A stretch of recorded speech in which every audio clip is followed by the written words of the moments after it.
ഒരു മുഅ്മിനിന്റെ പ്രത്യേകത എന്ന് പറഞ്ഞാൽ അവൻ നല്ല വാക്ക് പറയുന്നവരാണ്. നരകത്തിൽ നിന്ന് എങ്ങനെ രക്ഷപ്പെടുമെന്ന് ചോദിച്ചാൽ നല്ല വാക്കിലൂടെയാണ്. സ്വർഗത്തിലേക്ക് എങ്ങനെയാണ് പ്രവേശിപ്പിക്കപ്പെടുന്നത് എന്ന് ചോദിച്ചാൽ നല്ല വാക്കിലൂടെയാണ്.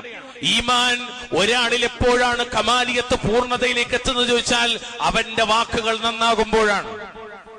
അപ്പൊ വാക്ക് നന്നാകുമ്പോഴാണ് ഒരു മനുഷ്യനത് രണ്ട് ലോകത്ത് ഉപകാരപ്പെടുക. ചുരുക്കത്തിൽ ഒരു മനുഷ്യന്റെ വിജയത്തിന്റെ താക്കോൽ അവന്റെ നാവിലാണ്.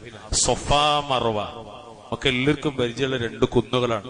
ഇന്നിപ്പോ നമ്മളെ കുന്നുകളെ കാണില്ലെങ്കിൽ പോലും ആ സൊഫയുടെ കുന്നിന്റെ മീതെ കയറിയിട്ട് മഹാനായ അബ്ദുല്ലാഹി ഇബ്നു മസ്ഊദ് റളിയല്ലാഹു തആല അവിടുന്ന് തന്റെ നാവ് ഇങ്ങനെ പിടിച്ചു, ആളുകൾ കാണുക കേൾക്കെ. എന്നിട്ട് അദ്ദേഹം പറഞ്ഞു, യാ ലിസാൻ ഇത്തഖില്ലാഹ്, നീ അള്ളാഹനെ സൂക്ഷിക്കണം.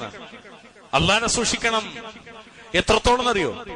നബി സല്ലല്ലാഹു അലൈഹി വസല്ലമ പറഞ്ഞൊരു ഹദീസിൽ കാണാം, നേരം പുലർന്നാൽ, ഹദീസ് സ്വഹീഹാണ്, സ്വീകാര്യോഗ്യമാണ്, നേരം പുലർന്നാൽ മനുഷ്യരുടെ അവയവങ്ങൾ മുഴുവനും നാവിനോട് കേണപേക്ഷിക്കും, ഇത്തഖില്ലാഹ ഫീനാ, നീ ഞങ്ങളുടെ കാര്യത്തിൽ അള്ളാഹനെ സൂക്ഷിക്കണേ. നാവേ, നീ അള്ളാഹനെ സൂക്ഷിക്കണേ. കാരണം നീ നേരെ നിന്നാൽ ഞങ്ങളും നേരെ നിന്നു, നീ വളഞ്ഞാൽ ഞങ്ങളും വളഞ്ഞു. വല്ലാത്തൊരു വാക്കാണ്.